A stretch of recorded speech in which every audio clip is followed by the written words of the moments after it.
ressemble. Il est le Dieu de gloire, élevé dans les cieux. Personne n'est comme lui.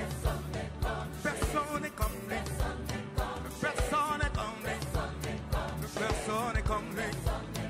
Personne n'est comme lui. Personne n'est comme lui. Personne n'est comme lui. Voici il vient.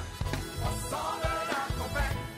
Chez vos chandeliers, brillant comme le soleil. Élève la voix, comme c'est le jubilé. Radio Sion, dansez. Voici il vient. Révélez, Seigneur, les choses cachées que nous ignorons.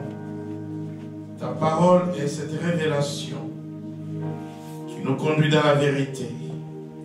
Vous connaîtrez la vérité vous rendra la liberté.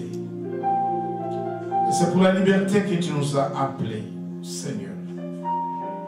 Nous bénissons ces temps dans le nom de Jésus. Amen. Amen. Amen. Nous allons nous asseoir. Je vais vous appeler à demeurer vigilants parce qu'après des temps de gloire, vous savez, souvent l'homme lâche facilement ce qui est précieux. Et l'ennemi n'attend que le temps de relâchement pour attaquer et détruire. Alléluia. C'est pour dire au peuple jubilé qu'il n'y a pas de retour. Il n'y a pas de repli.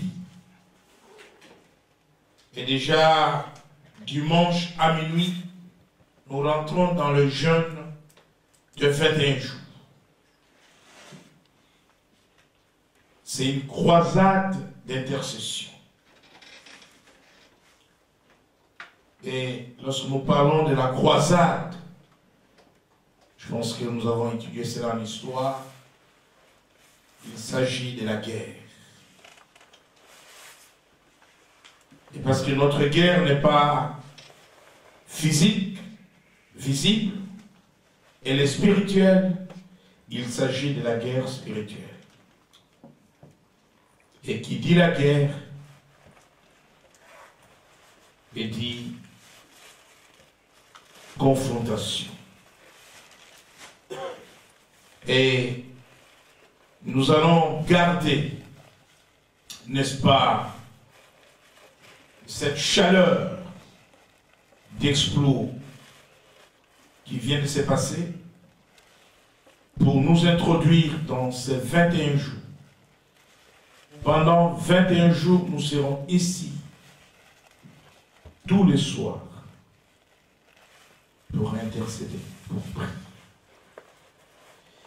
Et nous allons finir en bonté l'année avant de dédier la première semaine du mois de janvier. Là, nous aurons encore un jeûne la première semaine, parce que le dimanche 7, nous reviendrons ici pour dédier l'année à notre Dieu. Chaque jour de l'année 2018, chaque semaine de l'année, chaque mois de l'année, chaque trimestre, chaque semestre sera dédié à Dieu. Amen. Et donc, pas de relâchement. Tenons bon. Nous avons choisi de continuer à vous parler de la liberté. Et pendant les 3 jours d'exploit, nous avons vu comment le Seigneur, lui qui est venu libérer les captifs, amène ses enfants dans la liberté et en les délivrant de la captivité. La liberté, c'est un grand thème que nous allons ensemble approfondir. Et nous allons tout simplement introduire ce soir et nous y reviendrons après notre croisade d'intercession sur ces thèmes. Vous savez, le mot liberté, c'est un mot que vous entendez partout. Et dans l'histoire du peuple, nombreux sont les peuples qui, par de lutte, qui, par de sacrifices, ont cherché à acquérir la liberté.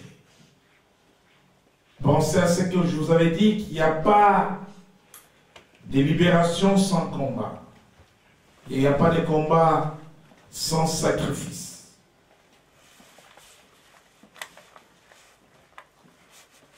Parmi les valeurs les plus essentielles de la vie de l'homme, la liberté occupe une place importante. Si une personne n'est pas libre, cette personne perdra la joie de vivre.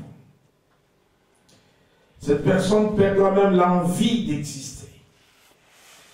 Cette personne ne pourra pas accomplir des choses parce que cette personne n'est pas maître de ses décisions, de ses choix, de sa volonté. Une personne contrôlée, une personne guidée, une personne conduite. Voilà pourquoi, même dans le monde, on prône la liberté. Et pourquoi? Tout simplement parce que Dieu nous a créés libres. La liberté, c'est ce qui nous permettait d'être en relation aussi avec Dieu. Lorsque les hommes perdent cette liberté, ils ne sont plus en relation avec Dieu. Ils sont captifs. Lorsque nous regardons dans la parole de Dieu, dans l'Ancien Testament, dans le livre d'Exode,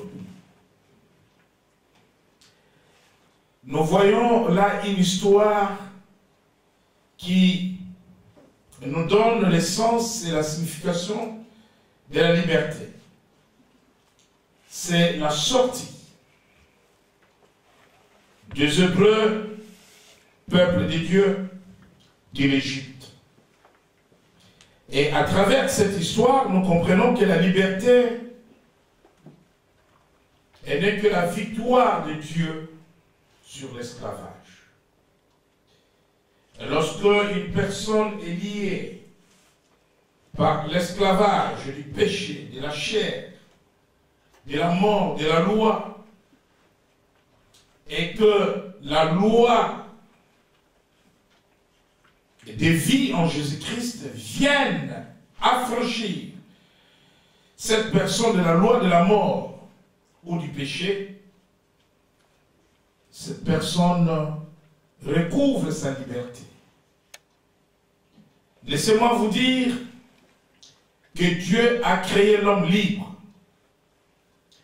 Et c'est à cause de cette liberté que l'homme pouvait, n'est-ce pas, être heureux et continuer à garder l'image de Dieu. L'absence de la liberté dans la vie d'une personne est synonyme de la perte de l'image de Dieu. L'homme qui garde l'image du Créateur, ou l'homme qui garde l'image de Dieu, ne peut pas être dans le lien de la servitude.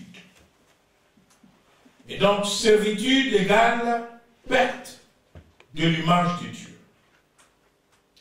Et maintenant, lorsque par le péché, nous avons été faits captifs, prisonniers, nous perdons automatiquement la marque de Dieu, l'image de Dieu et les valeurs que Dieu nous a dotées. Voilà pourquoi Dieu va nous racheter par un prix qui est le sang de son Fils, nous libérer de la servitude afin que nous devenions des hommes et des femmes libres. Mais en réalité, être libre, c'est retrouver son identité originale perdue par le péché, par la mort. En réalité, être libre, c'est redevenir enfant de Dieu.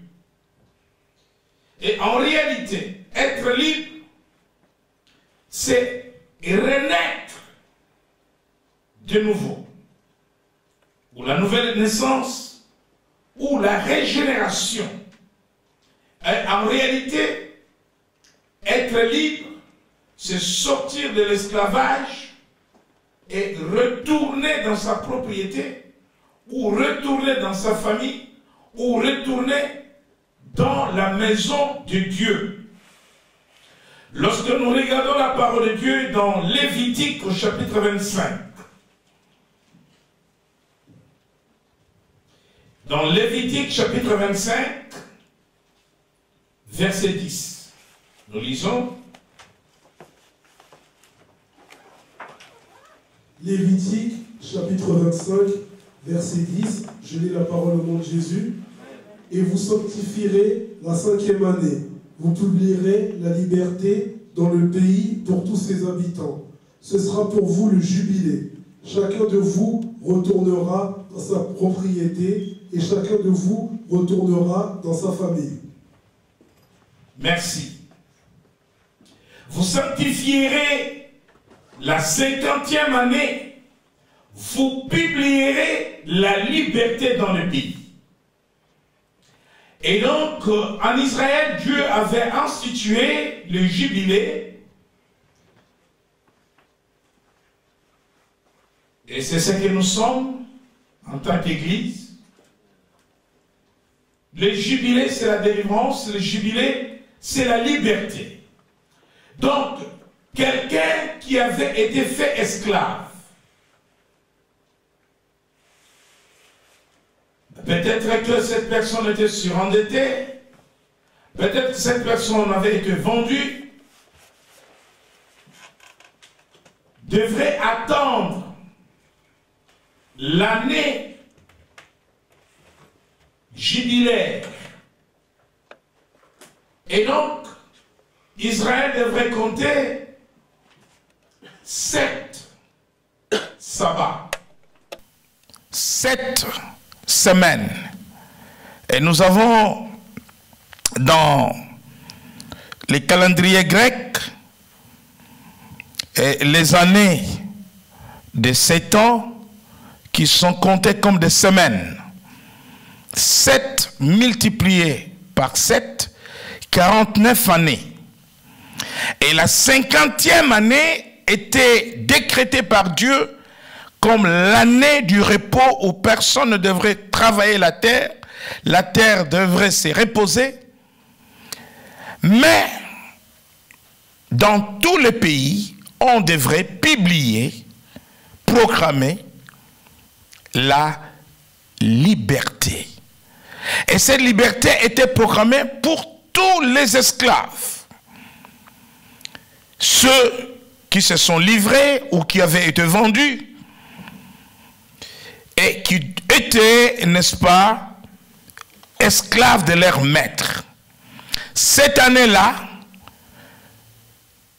ils devaient être libres. Et non seulement qu'ils devaient être libres, ils devraient retourner chacun dans sa famille. Vous voyez la joie qu'a un prisonnier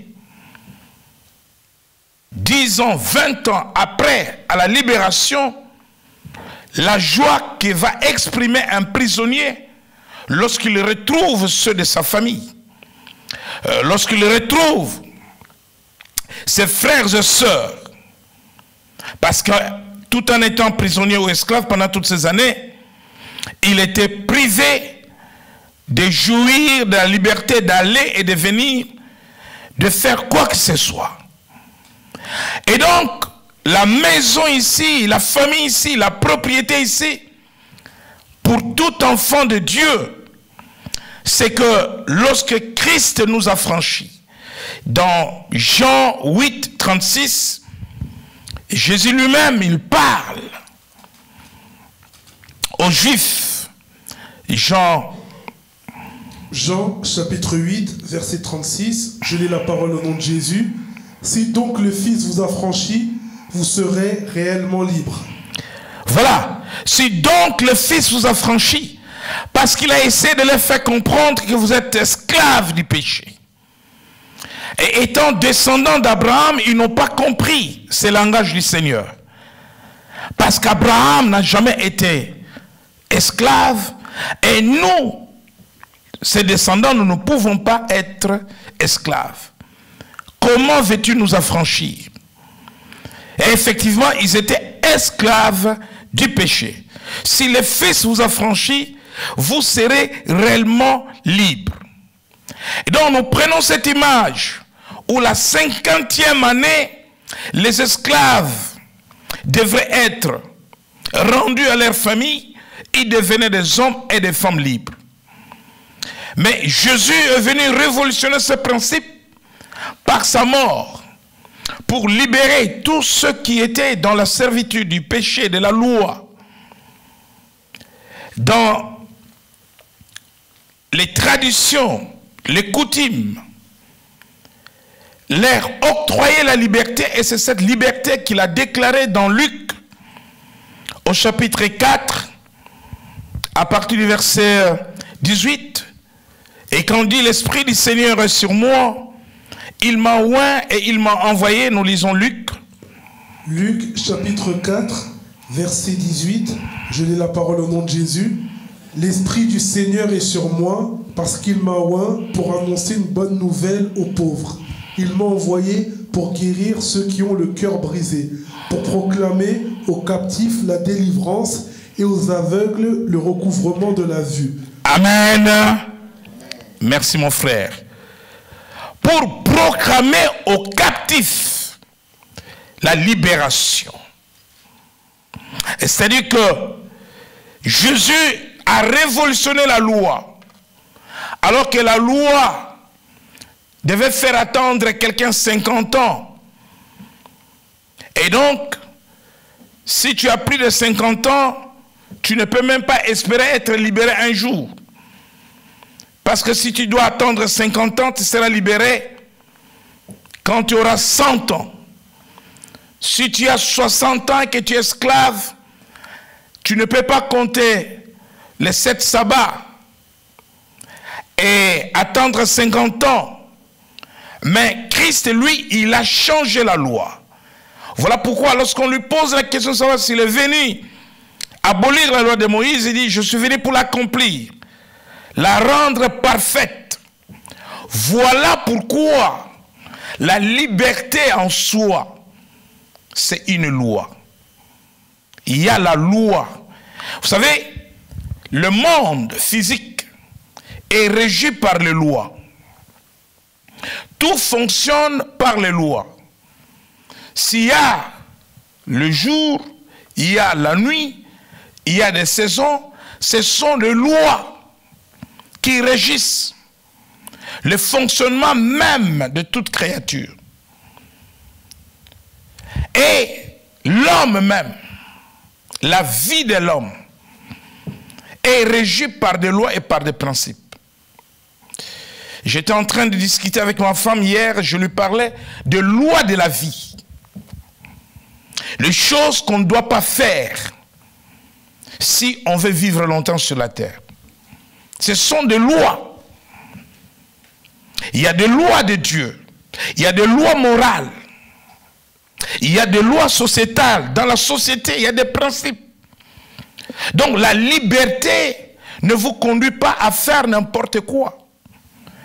Et la loi de la liberté existe. Et c'est cette loi de la liberté qui te conduit au salut. C'est cette loi de la liberté qui te restaure. C'est cette loi de la liberté qui ramène, n'est-ce pas, l'image de Dieu dans l'homme. C'est cette loi de la liberté qui fait que l'homme qui avait perdu l'image de Dieu, l'homme qui était devenu animal devient spirituel, redevient tel que Dieu l'avait créé. C'est pour cela que vous allez voir qu'il y a un lien de causalité entre la liberté, le Saint-Esprit et la gloire de Dieu.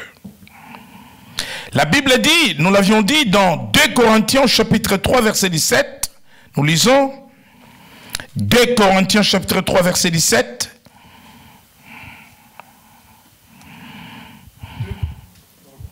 « 2 Corinthiens, chapitre 3, verset 17, je lis la parole au nom de Jésus. « Or le Seigneur, c'est l'Esprit. Et là où est l'Esprit du Seigneur, là est la liberté. » Merci.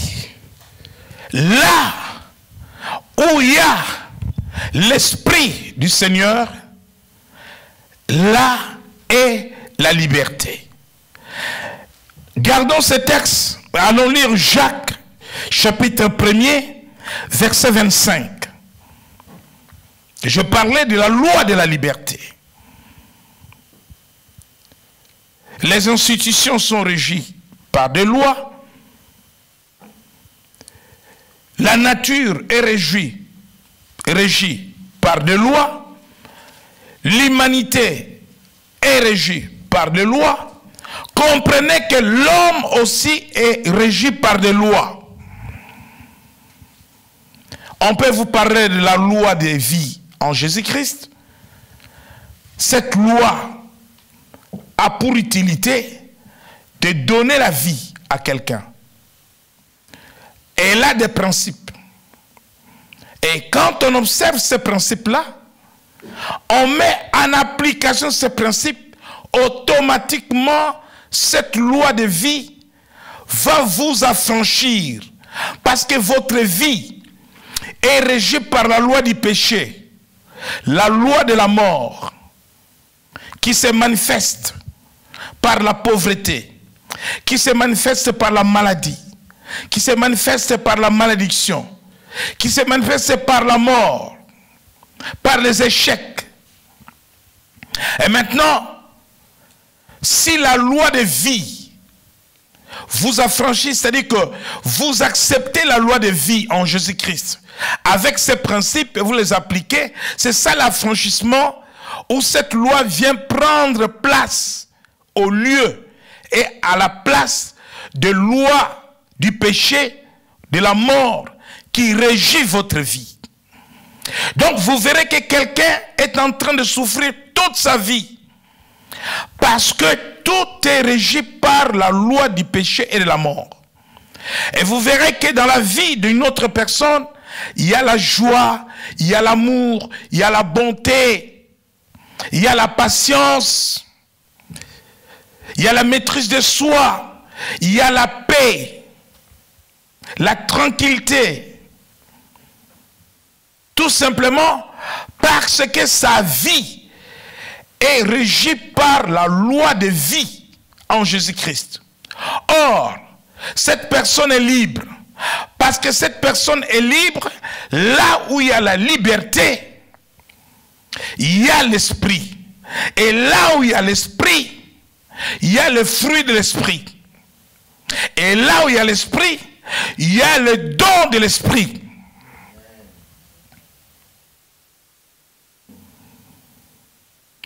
Mais tout cela dans la liberté.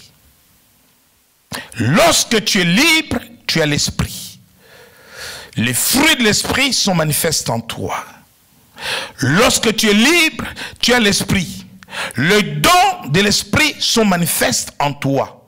Ne confondez pas les dons de l'esprit et les fruits de l'esprit. les premières choses à rechercher dans la vie d'un chrétien, c'est le fruit de l'esprit. Parce que être chrétien veut dire être libre. Être libre veut dire marcher selon l'esprit de Dieu. La marche de liberté, c'est la marche de l'esprit de Dieu. Vous voyez, je suis en train de toucher un peu à tout, mais après la croisade d'intercession, nous reviendrons sur ces choses-là. Et la liberté, il y a aussi la liberté glorieuse dans Romains. Ceux qui sont libres marchent de gloire en gloire. Voyez-vous, la liberté, c'est un concept très complexe. Qu'est-ce que la liberté vous donne? Qu'est-ce que la liberté amène dans votre vie? La liberté amène l'esprit. Et qu'est-ce que l'esprit amène? Les fruits de l'esprit, tel que la joie. Quelqu'un qui n'est pas libre n'a pas la joie. Un prisonnier n'a pas la paix, n'a pas la joie. Surtout s'il est condamné à mort. Voyez-vous? Et donc, liberté, esprit, parce que vous êtes libre, il y a la présence de l'esprit en vous. Et parce qu'il y a la présence de l'esprit, il y a les fruits de l'esprit. Vous avez toujours la paix. La paix qui n'est pas l'absence de la guerre, mais la paix qui vient de Dieu. Jésus dit, je vous donne ma paix, je vous laisse la paix. C'est le fruit de l'esprit. La joie du Seigneur est ma force, disait David. C'est le fruit de l'esprit. La maîtrise de soi. La maîtrise de soi. Il est difficile que vous soyez touché par une maladie psychosomatique qui vient de la crainte ou de la peur ou des émotions. On vient, on vous annonce une mauvaise nouvelle. Vous recevez un choc, un coup fatal, émotionnel.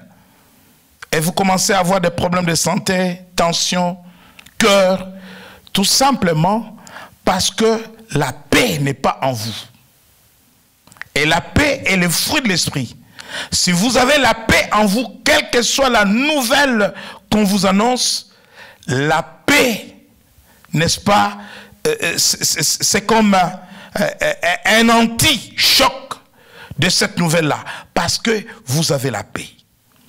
Et quand vous avez la maîtrise de soi, et quelle que soit la menace que vous recevez de quelqu'un, vous êtes calme, vous êtes posé, parce que vous avez la maîtrise de soi. Et cette maîtrise de soi, c'est le fruit de l'esprit.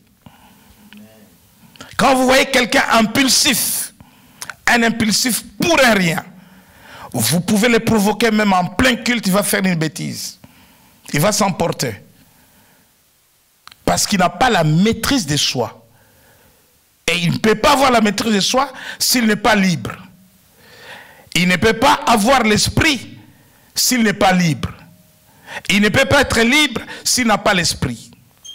Et donc, vous allez voir que l'esprit, c'est un arbre qui va sortir des branches. Entre autres, l'esprit et la gloire. La marche de la liberté. Celui qui marche dans la liberté, il marche dans la gloire.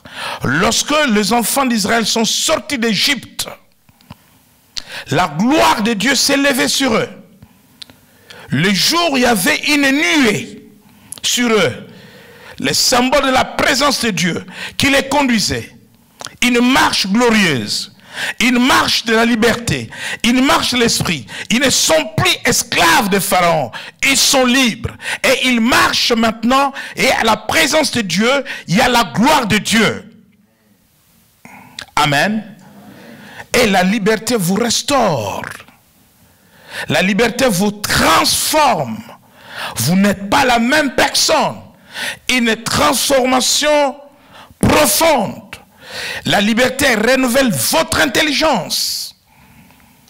La liberté vous élève dans de nouvelles dimensions de puissance et d'esprit. Et donc,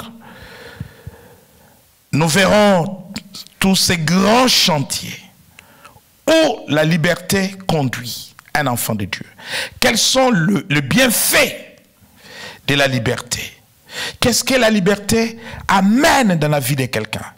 J'ai commencé à parler de l'esprit. Là où il y a la liberté, il y a l'esprit.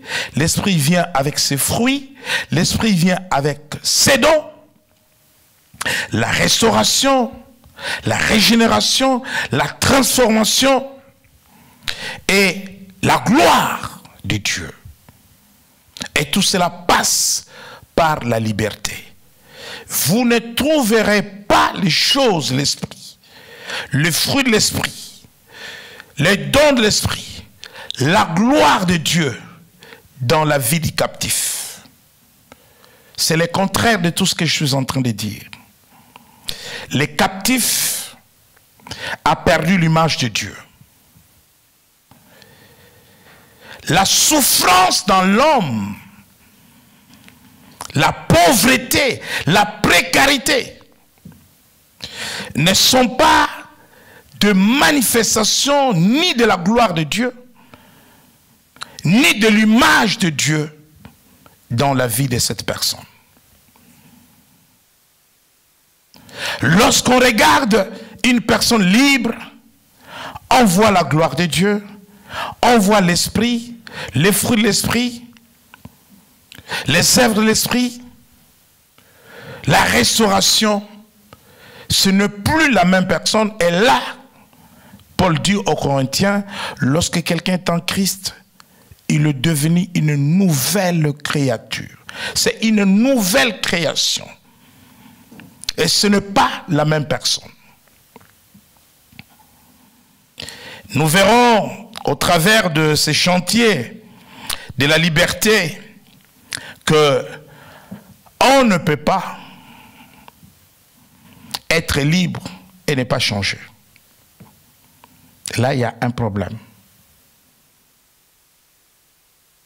Parce qu'être libre, c'est retrouver l'image de Dieu. C'est retrouver son identité originale. Nous avons une identité particulière. C'est que nous avons été créés à l'image de Dieu. L'Esprit de Dieu habite en nous. Nous sommes les temples. Nous sommes la maison de Dieu. Nous sommes l'adresse de Dieu. Nous sommes le lieu où Dieu vient manifester sa gloire. Et tout cela passe par la liberté. Que le Seigneur vous bénisse. Amen.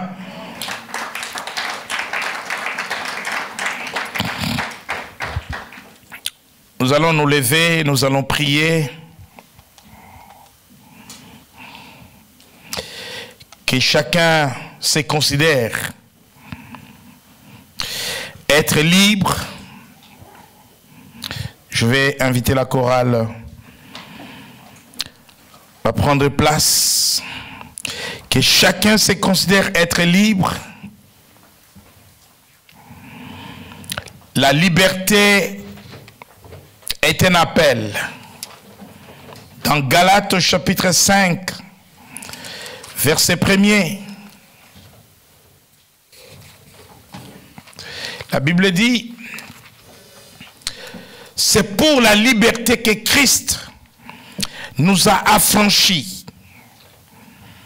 C'est pour la liberté que Christ nous a affranchis. Demeurez donc fermes et ne vous laissez pas mettre de nouveau sous le joug de la servitude. Dans Jacques, nous avons parlé de la loi de la liberté.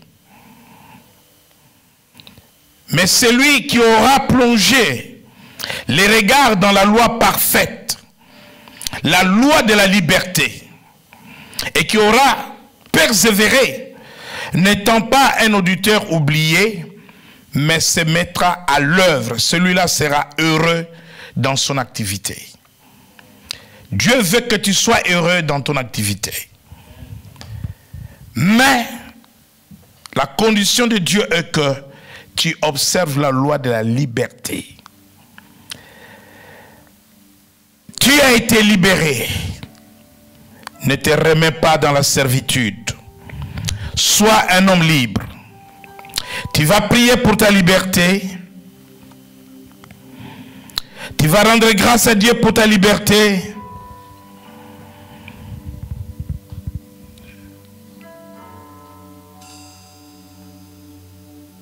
Finis la servitude. Demeure libre. Et garde ta liberté. Tu peux élever ta voix maintenant. Tu dis à Dieu, Seigneur, merci. Parce que tu es mon libérateur. Tu m'as destiné à être libre. La liberté est ta destinée. La liberté est le but de Dieu pour toi. La liberté te permet d'accomplir ta destinée dans la vie. La liberté te permet d'accomplir le but de Dieu. Prie pour ta liberté. Tu n'es plus dans les chaînes. Tu n'es plus dans les liens de Satan. Tu n'es plus dans les prisons, des cachots sataniques. Tu es un homme libre, tu es une femme libre. Rends grâce à Dieu maintenant pour ta liberté. Alléluia.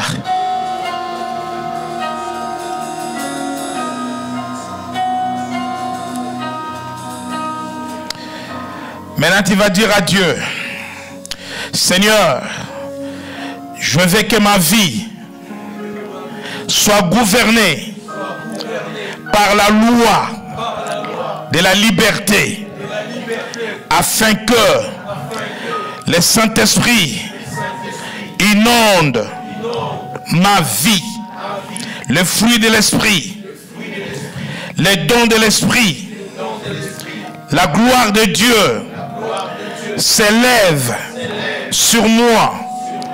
Je veux être gouverné par la loi de la liberté, la loi de vie en Jésus-Christ. Au nom de Jésus, au nom de Jésus, au nom de Jésus, au nom de Jésus, je suis libre. Je suis libre. Je suis libre. Merci Seigneur pour ce moment où nous proclamons la liberté dans la vie de tes enfants. Que tous demeurent libres. Car c'est pour la liberté que tu les as appelés. Notre Dieu, notre Roi, nous t'élèvons, nous t'exaltons. Tu es Dieu de toute éternité. À jamais tu es roi. Dans le nom de Jésus, à la gloire du Père. Amen. Prenons place.